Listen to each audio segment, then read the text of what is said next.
Everyone, this is David Mandel at OHEL Children's Home and Family Services. Thank you everyone for joining us this evening on a discussion, Reimagining Perinatal Loss Part 2. Several weeks ago, we had a conversation, a wide-ranging conversation on a very difficult issue of perinatal loss. A stillborn child, losing a child during pregnancy, and how to deal with it within the family, the woman, the mom carrying the child, the couple, family members, many reactions and many issues that people react to it, both naturally and non-naturally.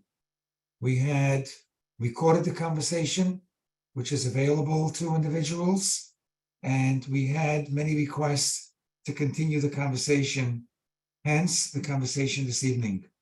I would like to thank my, I would like to thank my colleagues, Sivi Ryder and Cheryl Sharonowski, for organizing and leading to this evening's conversation, and to Laura Bart. Everyone is welcome to submit questions. We have many questions that have been submitted to us in advance, which we are going to be discussing. You are welcome to submit your questions on the chat function, which you can either do privately, that we will be looking at to be able to answer it, or you can leave it on a public function, which everyone can see your question. We will try to get to as many questions as possible. Following tonight's conversation, which we are also taping and will be available to anyone that is on tonight or misses it, we will ask you to please complete a brief evaluation, which helps us plan for future webinars, future such discussions. The format we will be doing this evening is asking our panelists questions that you meaning the audience, have submitted to us over the last 2 or 3 weeks since we've had the first session on reimagining perinatal loss. Rabbi and Rebbetzin Goldberg from Boca Raton Synagogue, unfortunately, at the last minute today, had an emergency conflict which they could not join. They graciously offered to tape their brief conversation to the following important question to Rabbi and Rebbetzin Goldberg: how to navigate grief as a couple after experiencing perinatal loss. Rabbi and Rebbetzin Goldberg, their comment on how a couple navigate grief after experiencing perinatal loss. For those of you who may not be familiar with them, Rabbi and Rebbetzin Goldberg spoke about her loss of several children, stillborn children, perinatal loss. Rabbi and Rebbetzin Goldberg. Essentially, the question, which could manifest itself in a lot of ways, is what happens when the husband and wife are experiencing grief, loss, challenge, crisis differently? And I think we spoke about, and others, experts far greater than we on the panel, that these moments can bring a couple closer, or they could drive a couple further apart. When space is given and respect is given for each to experience it differently, but also to honor the needs and the boundaries of the other, it can yield a greater closeness. After all, intimacy and closeness are about a shared experience, something unique that you're going through that others aren't part of. And when you face and when you confront and when you have to overcome and when you grieve and you cry and you've lost in a way that no one else can experience but the two of you, it can leave you closer. But at the same time, there has to be a baseline understanding that we're different.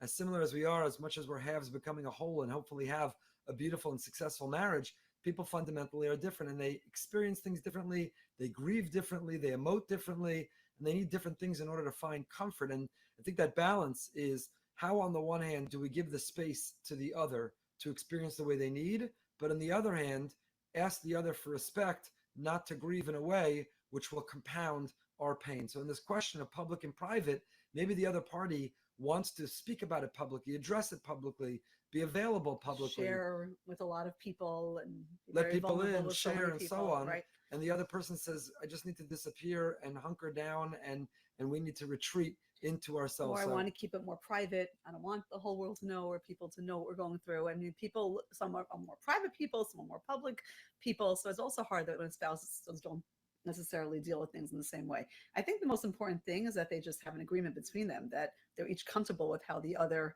is dealing with it. I mean, and to allow that other spouse to do what they need to do to get through it. To, you know, and sometimes it requires work to build yourself up to the point where you say, okay, you need to talk to people about it. I have to be able to live with that, and vice versa. You want to be more quiet and private about it.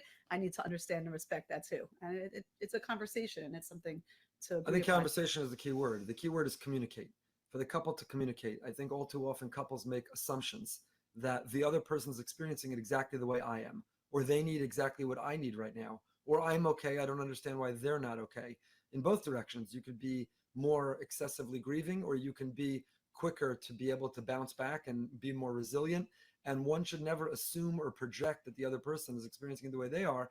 And the best way to avoid making assumptions is to communicate, is to talk, is to be vulnerable, is to share, is to ask, how are you? Where are you at? Here's where I'm at. How do you want to navigate it? Are you okay with the fact that I feel I need to speak to people? I'll speak to people that you're comfortable with. I'll share only things that you're comfortable with my sharing, but that's what I need. Versus what do you need, and how can we coordinate? How can we communicate? How can we be on the same page about it? I think also when it comes to pregnancy loss, because the woman is the one who experiences it more physically and just emotionally, and the recovery is more from the woman's part, it's a hard balance of how the husband should be able to go through, process his pain. Sometimes he's not as emotional about it, and that's very hard for the wife. And someone actually reached out to me after and said how hard it was between her and her husband after, where she needed to talk about it, needed time, was having such a hard time bouncing back, and he didn't want to really talk about it, wasn't dealing with it.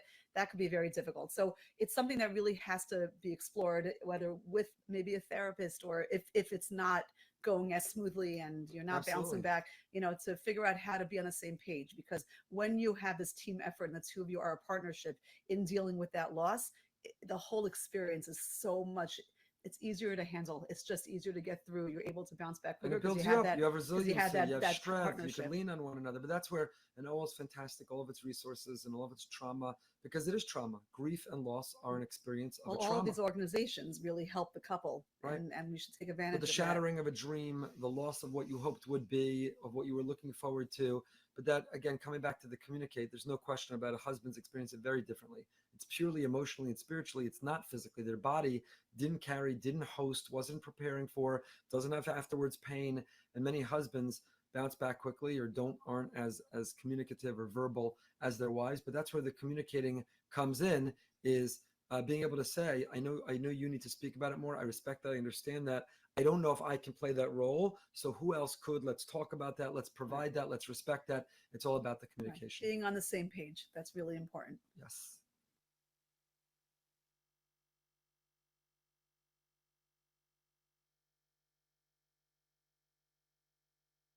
My takeaway from that important conversation by Rabbi Rebbetzin Goldberg is two things. Number one, they spoke about shared experience as a couple. Obviously, the wife experienced the loss, the physical loss, the emotional loss, and I don't want to use any other words, particularly as a man. They spoke about that they should look at it as a shared experience as a couple.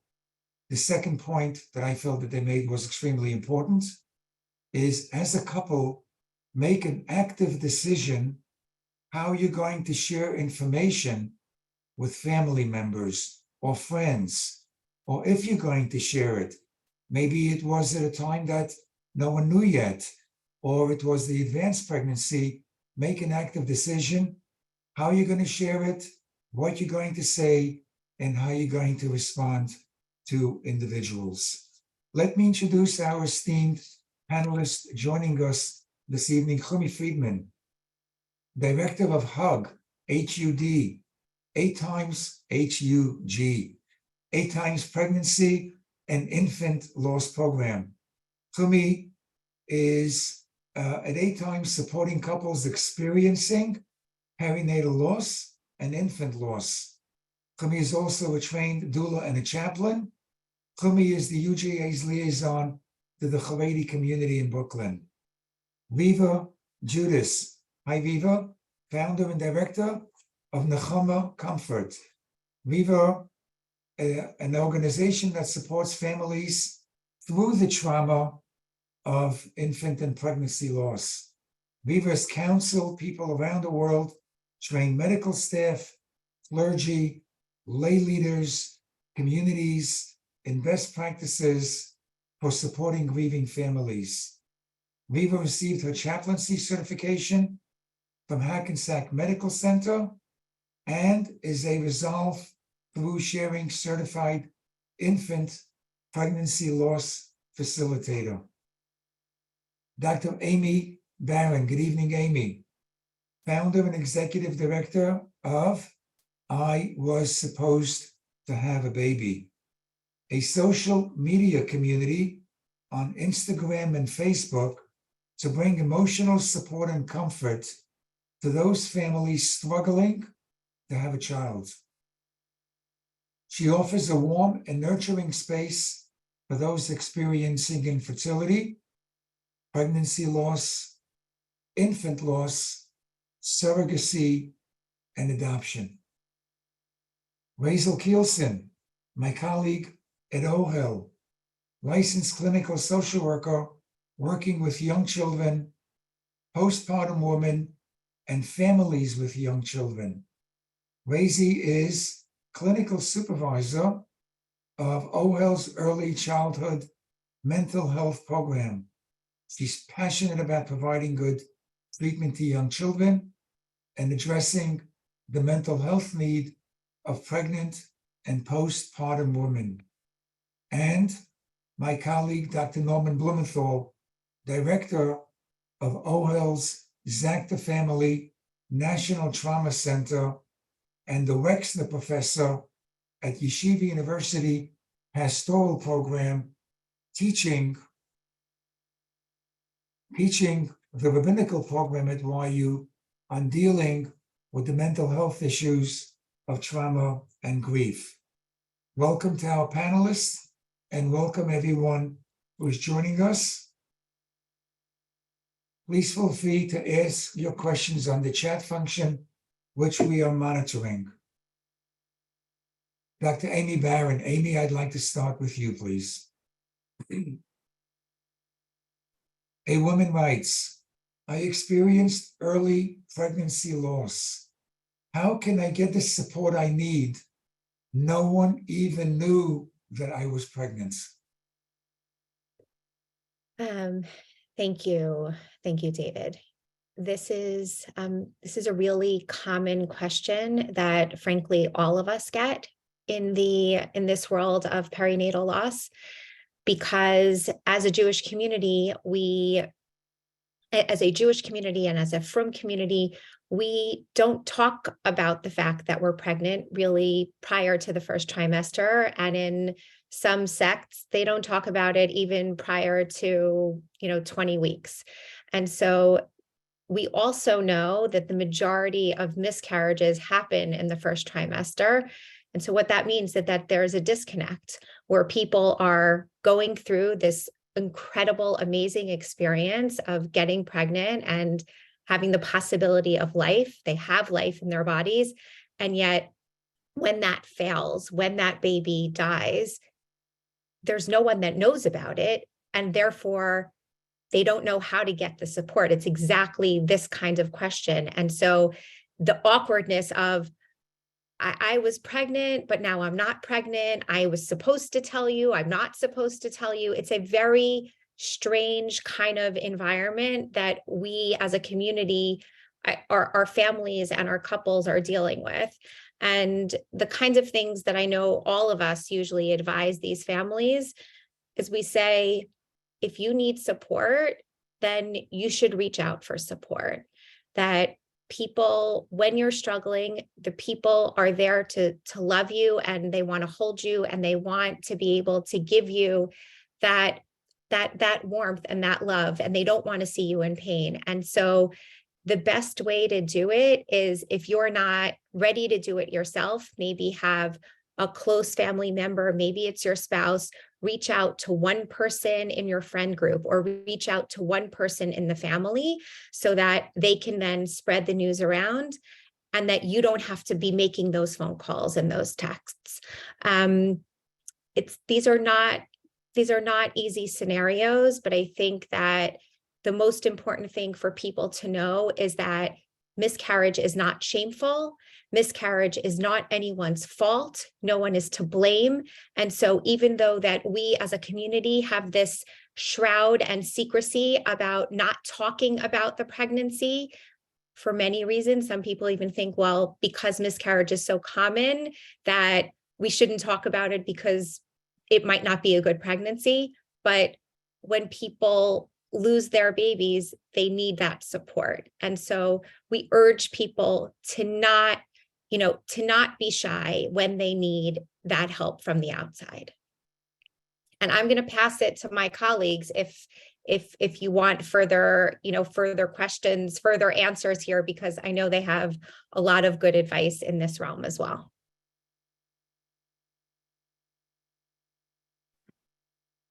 Thank you, Amy. Chumi, staying Yeah. with the question, Yes. Amy said that the majority of pregnancy loss occurs in the first trimester, when your friends, your family members don't know yet that you were pregnant. Let's assume for this conversation. Do you recommend that the woman, the mom, speak about it or not speak about it? People didn't know about it. Does it make a difference if this is her first pregnancy or she has other children, as to whether or not your recommendation is to share, to talk, or not to talk? For me. Thank you, David. I don't like to make recommendations. I think that this is a very personal decision for a woman, for the couple, whether it's her first pregnancy or the 10th pregnancy. I don't know that anyone can specifically tell her what to do. But if she's suffering, like Amy said, there is support out there. And usually she's already taken the first step, because we know about it because she's called us, or she's reached out on Instagram, or she's sent an email. So she's already broken that awkwardness of, I don't know what to do in this space. And I agree with what Amy said. We would encourage her to share at least with one person with whom she feels safe, with whom she can be vulnerable. Because I think it's really important to know that not everyone is going to be supportive. Not everyone is going to understand. Some people are going to minimize, especially an early miscarriage. They may hear things like, really wasn't a baby, or this happens to everyone, so it's not really a big deal, and what's your problem? So it has to be, if she's going to reach out, has to be with someone whom she knows she can trust. This person is going to validate her. This person is going to empathize with her. This person is going to hear her. Like I said, we would suggest, especially if she's having a hard time, she needs that support. And the support can't always be us, those of us professionals in this world. It has to be somebody who knows her, who speaks her language.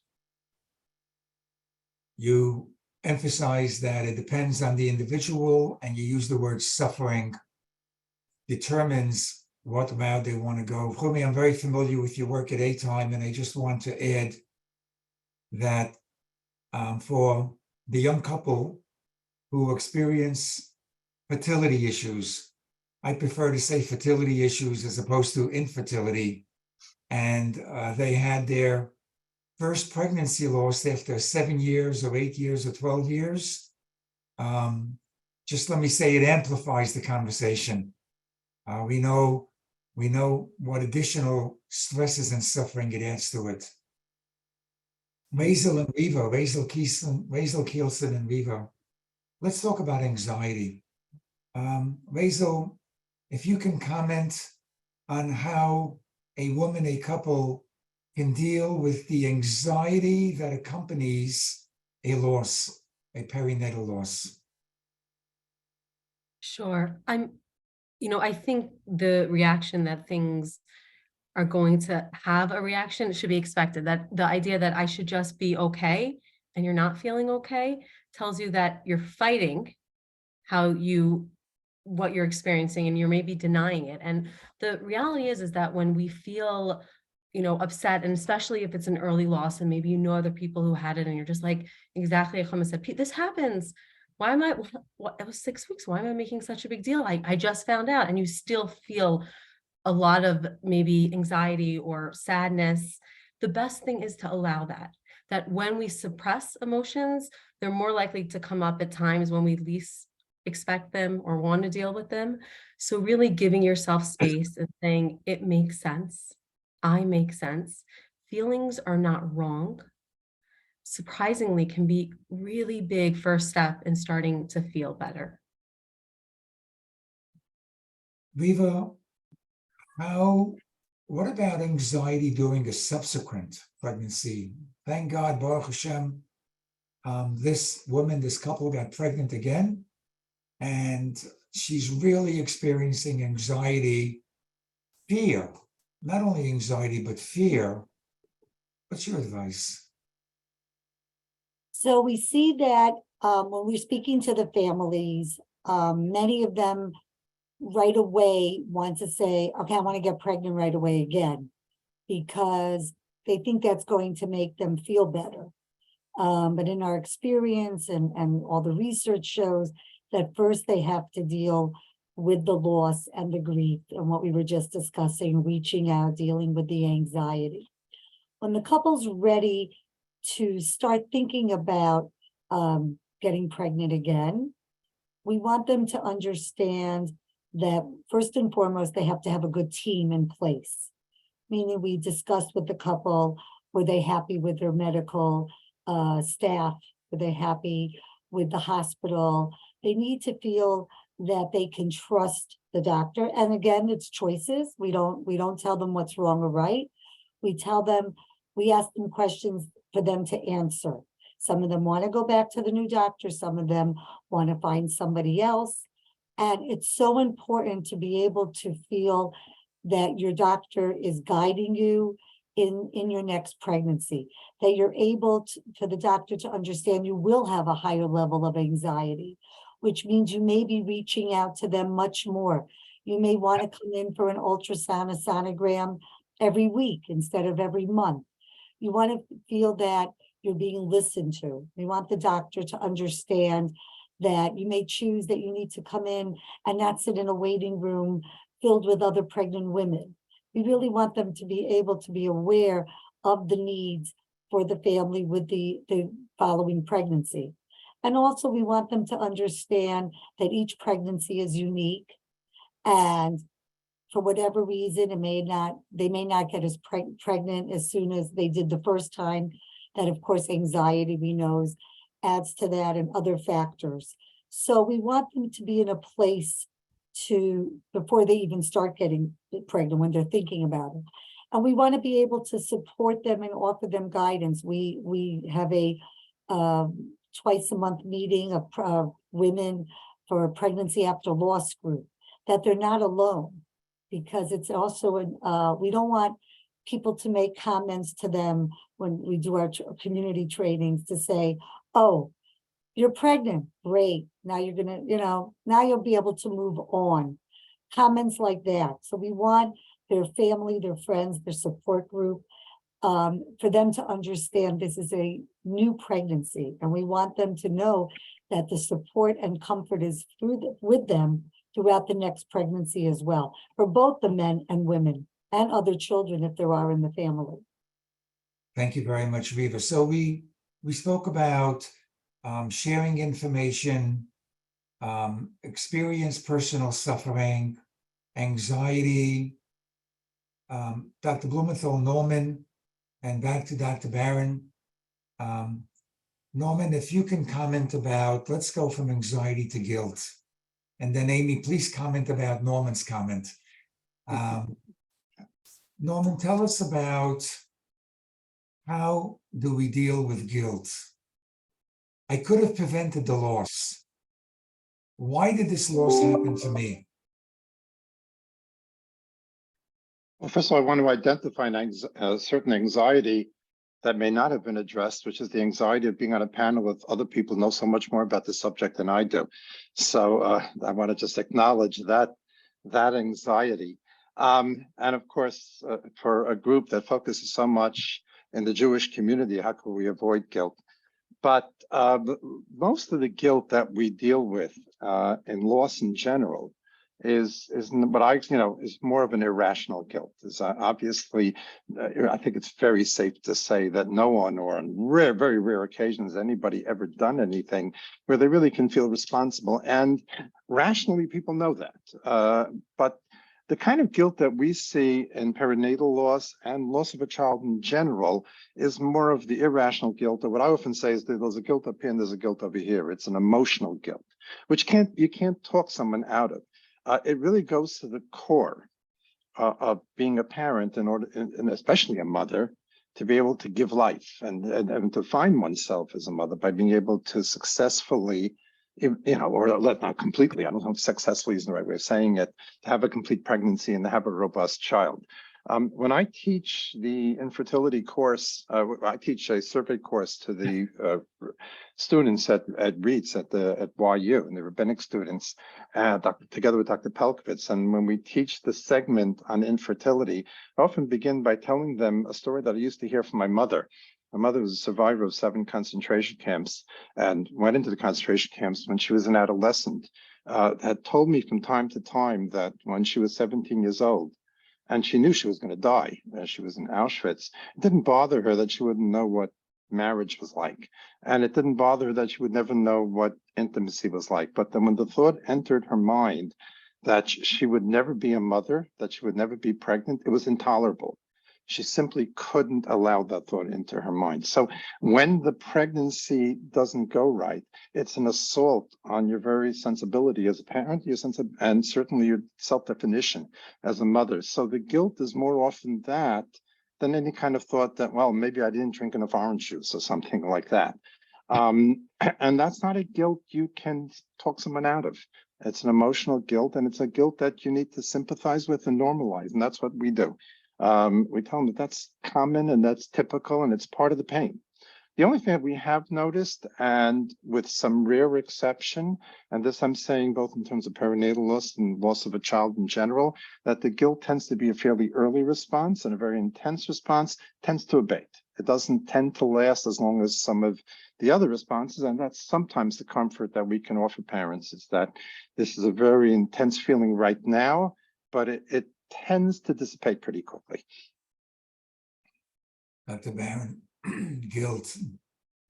Yes, Dr. Blumenthal, I know everything you shared was absolutely spot on. The only piece that I'm going to add to that is the element of spiritual guilt or religious guilt, let's call it.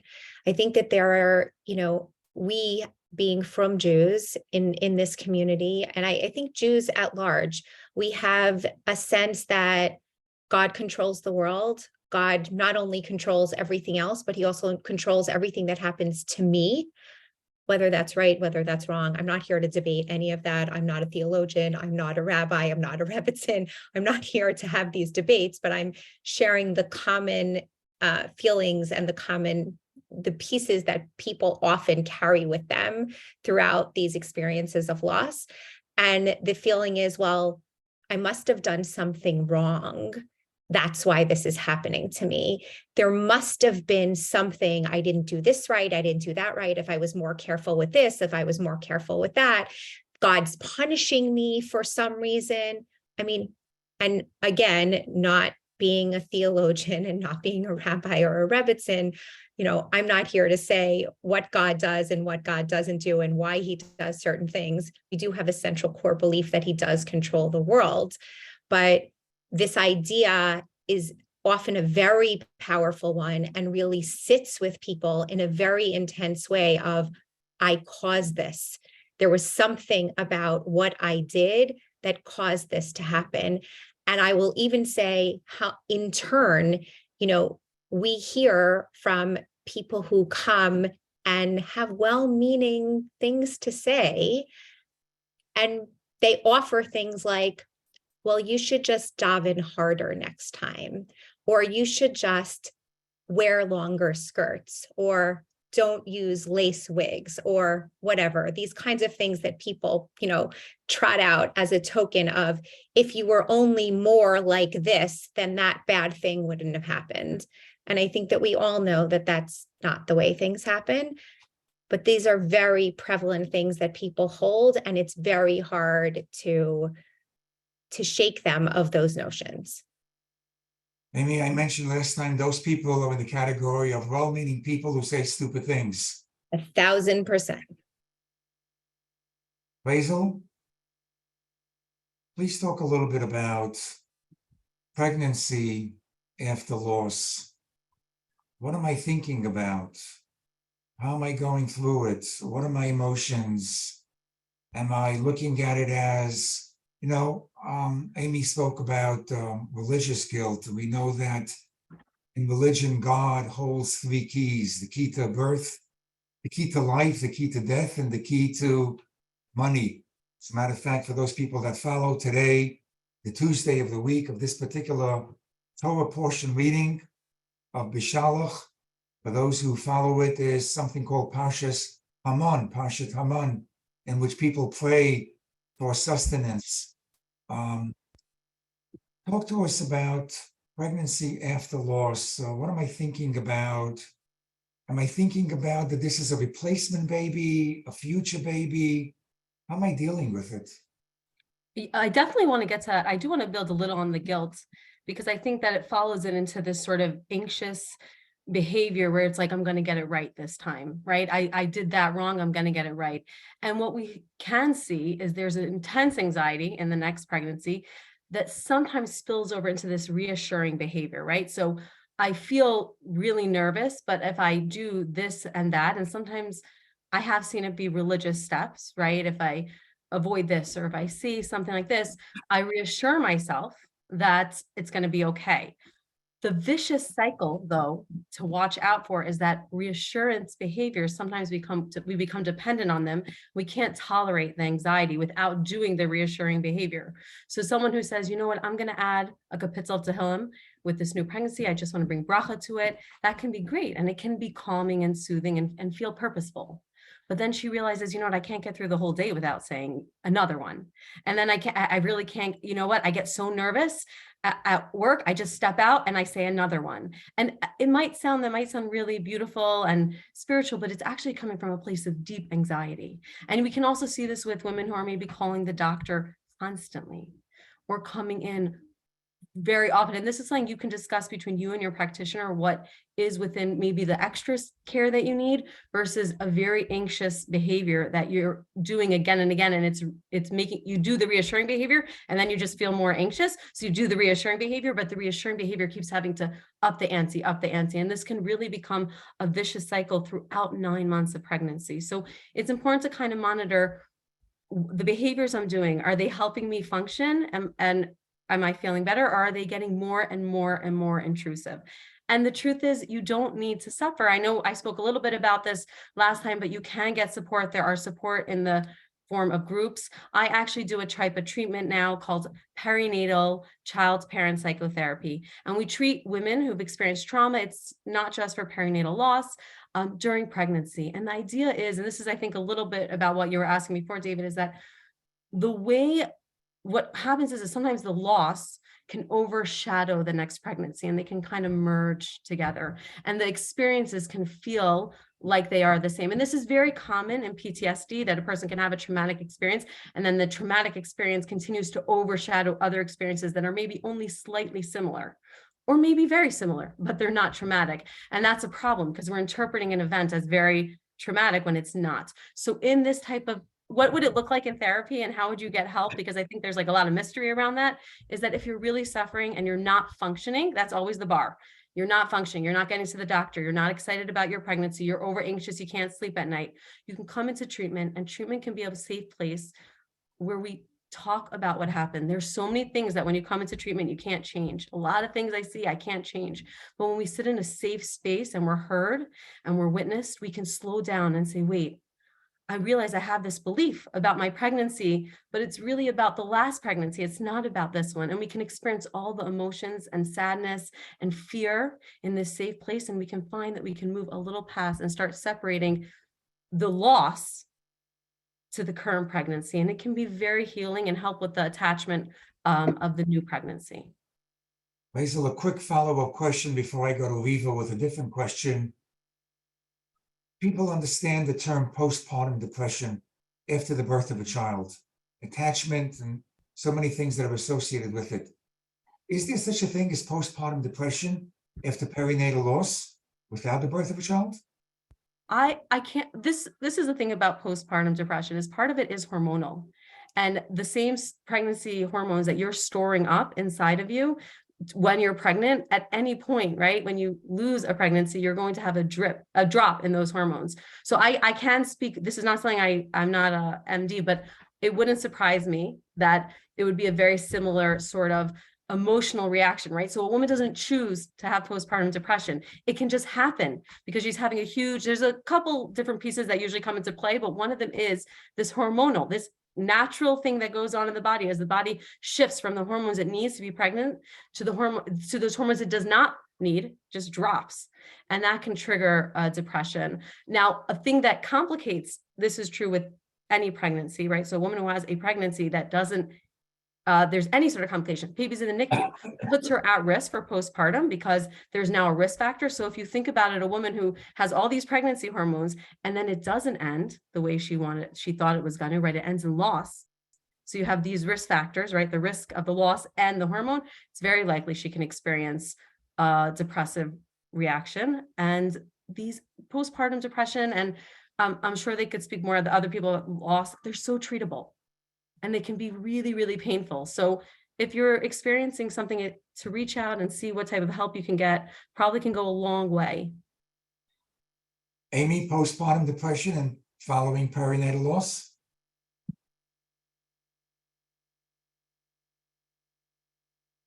I'm a pediatrician by training, so this is not my field, but I can tell you anecdotally, and in the research that I've done and the work that I do currently with I Was Supposed to Have a Baby, that it is absolutely the case that there is an increase incidence in individuals who have had loss, who the incidence does go up of postpartum depression, postpartum anxiety, et cetera. So it is absolutely the case, but I really need to put that disclaimer on there.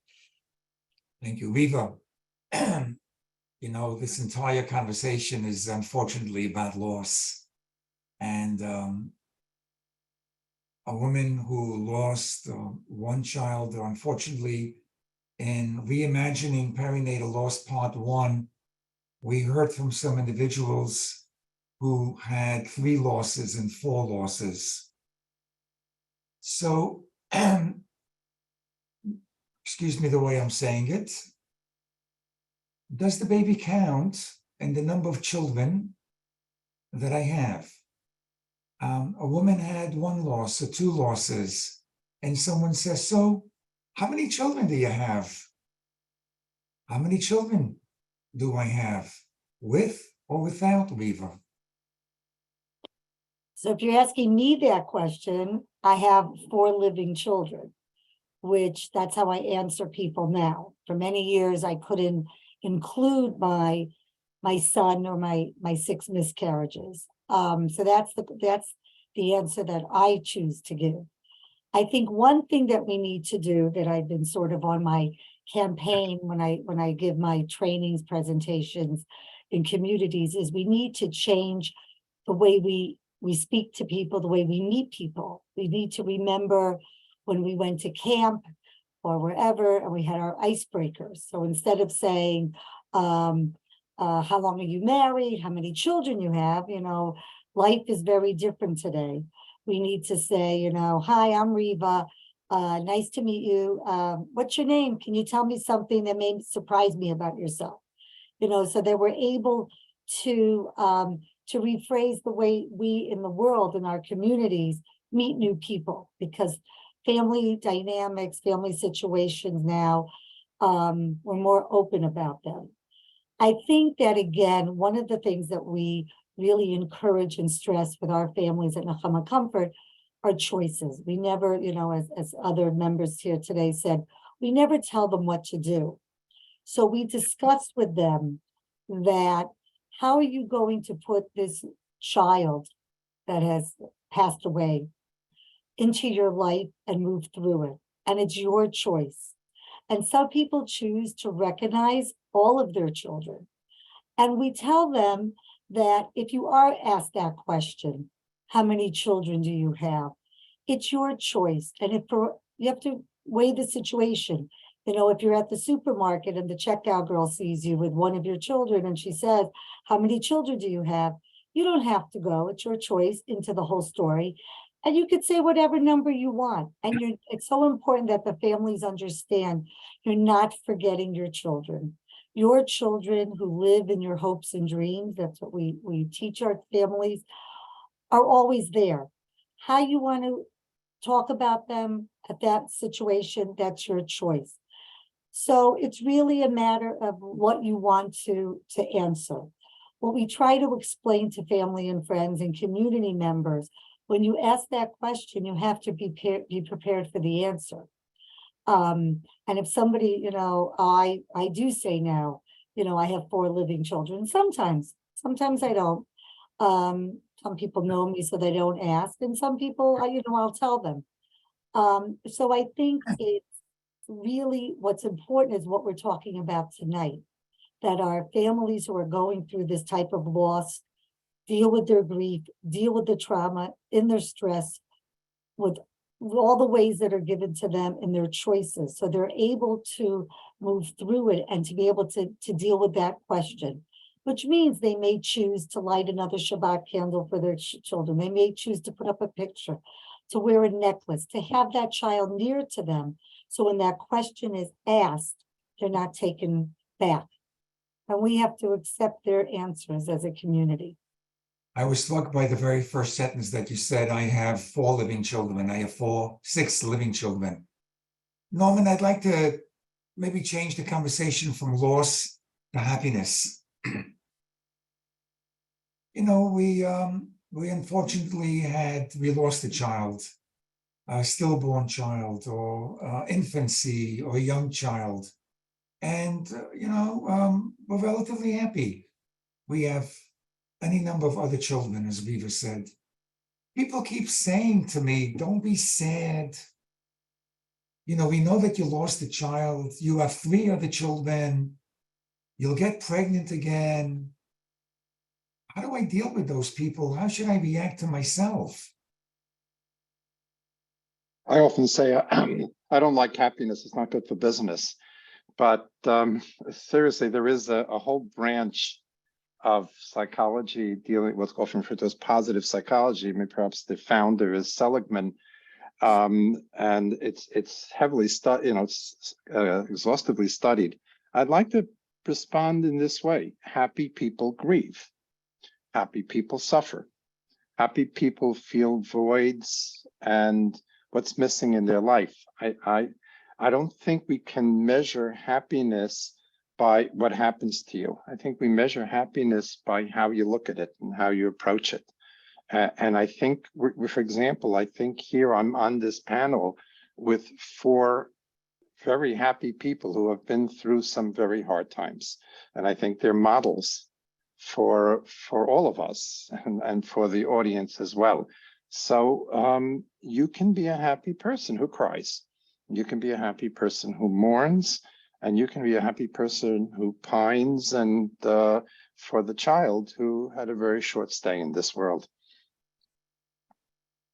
Kami, can you mention how when you advise, going back to the word you used earlier about suffer, at what point do you think that someone may need to see a professional, a therapist, to deal with their experience, with their pain, with their suffering, versus working it out alone or as a couple?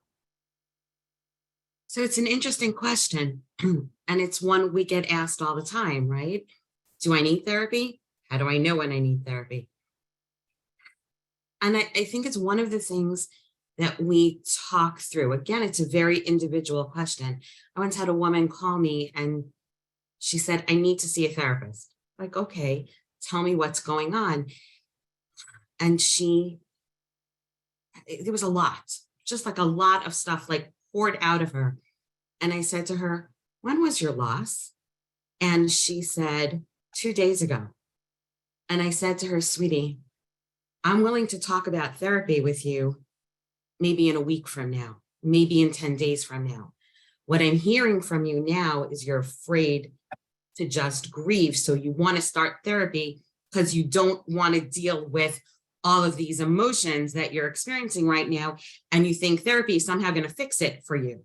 I said, that's not what we want. I want you to grieve what happened to you. You lost a baby. I want you to cry. I want you to yell. I want you to scream. I want you to be nervous. I want you to be anxious. And then, yeah, we're going to talk about therapy.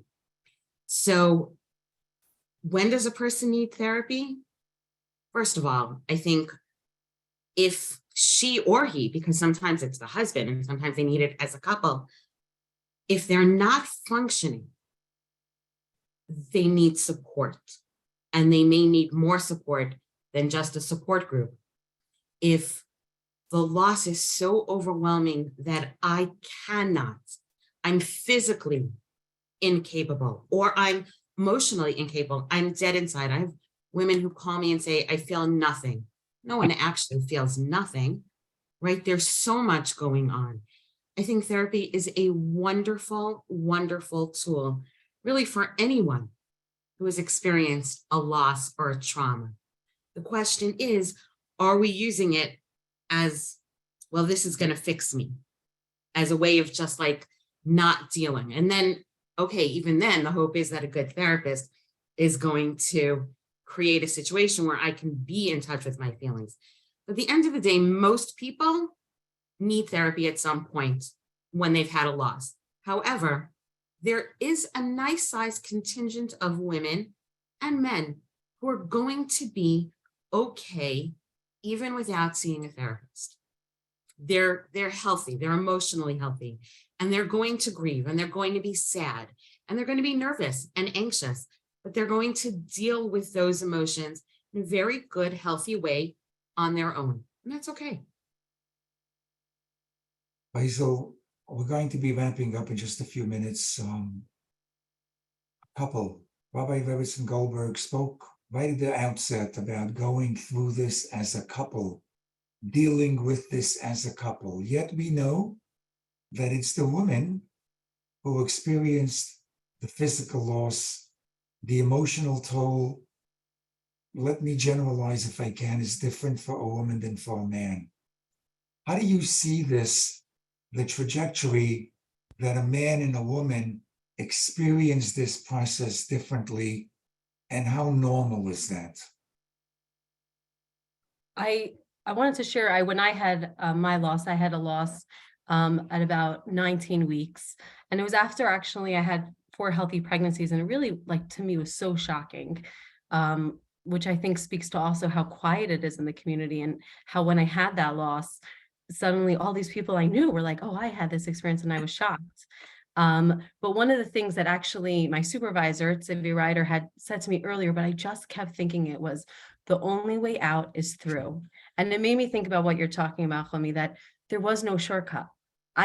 There was no way not to have had this pregnancy. There was no way, there was no heartbeat. There was no choice. And I couldn't, there was only one way, and I would have to go through this experience of loss. I know for me particularly, also, there was no option for secrecy. I was showing already, right? So I had to tell people. And I think that maybe would be the message, like, I would say definitely from the woman is that it has to happen. There's no shortcut to that, and you go through it. But when we go through something, day one shouldn't be the same as day 40. And I think, or 6 or 8 months later. Now, what's interesting is you never know what can be triggering for you. And you might feel like, I'm very past this. And then you go to a breast and they pick the name that you would have liked to use, right? And suddenly you feel that rush of emotion. But it can be intense in that moment, but it can also not follow you, maybe a little more for that day, but it's not the same as day one. And that would really be the measure to me that you have to move through. And feeling nothing is something we talk about. I work with kids. Kids all the time are feeling nothing. And it's a real way to feel. Like you were saying, it's really a dissociated state of just not being in touch.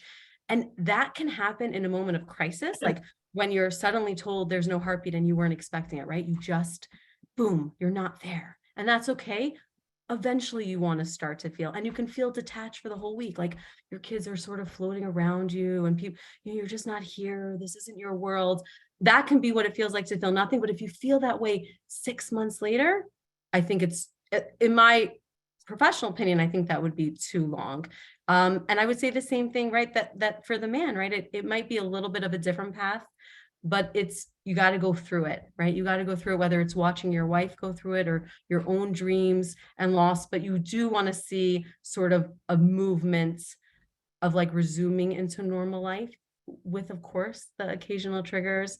I think that would be a sign of moving towards healing. Amy, I'd like to go from speaking about spouses, husbands, to briefly speaking about mothers and mother-in-laws. So you're a pediatrician, and your practice is to see young mothers, fathers, I would guess many young mothers, and some who experience the loss. And they have a mother and a mother-in-law who just can't figure out how to help, what to say, how to support, or how to get out of the way.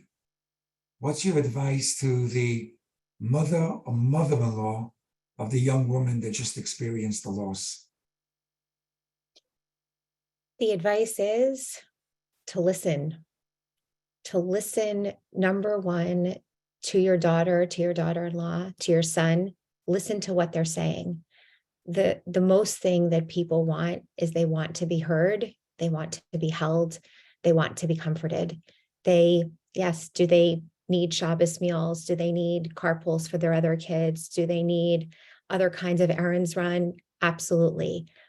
What they don't need is they don't need your opinion on what you thought happened or what you wanted to have happened instead. They don't need your advice about how you should go forward in the future. They don't need your thoughts about how you're doing this wrong, or you're grieving too long, or not grieving enough, or you're sharing too much or not sharing enough. They need, your kids need you. They need you to hold them in their pain. And sometimes they also may need you to run interference with other people in the family or in the community who are also wanting this, that have this well-meaning advice and, the wanting to fix and wanting to be there, and the smothering, when all you really need is just the love and support, or sometimes to be left alone. And so I always say to people, to the mothers-in-law, take your cue from the people that are suffering. Ask them what they need, ask them what they don't need, and then don't force yourself on them. Let them guide you, because they're the ones that are in pain right now. And as mothers, we want our children to not be in pain, but we can't fix this. And that's the piece that people need to understand. Norman, you spend your entire professional career helping people, advising people who experience some of life's most difficult traumas, grief. A mom is pregnant, and one day she's not. Or she comes back from the hospital 2 days later and she's not. And she was 6 months or 7 months or 8 months pregnant. and she explained to her other young children in the house, the baby is coming, and they were very excited, and they were looking forward to it, and everything that was going on. How does she explain it to the other young children in the house? So it depends on the age of the child, obviously, and the children's capacity to understand, life, and for that matter, dying. We know from Piaget's work that children under the age of 6 really don't understand death, and therefore it's not very meaningful what happened. Certainly, but on the other hand, though, you want the young child to know that nothing terrible was done, or that their existence couldn't stop either. So they have to be assured that it's rare, and that again, and then just very quickly, elementary school age children can understand death, but they're very often interested in facts, and sometimes a little jarring, because you tell them about this tragedy and they want to understand exactly what happened. And of course, adolescents are at an age where they're already thinking more in a more concrete terms about being parents themselves, and this can hit home in that respect. But I would venture, again, it's that could be an hour-long discussion as well. I think what may be important to mention is that loss is part of life.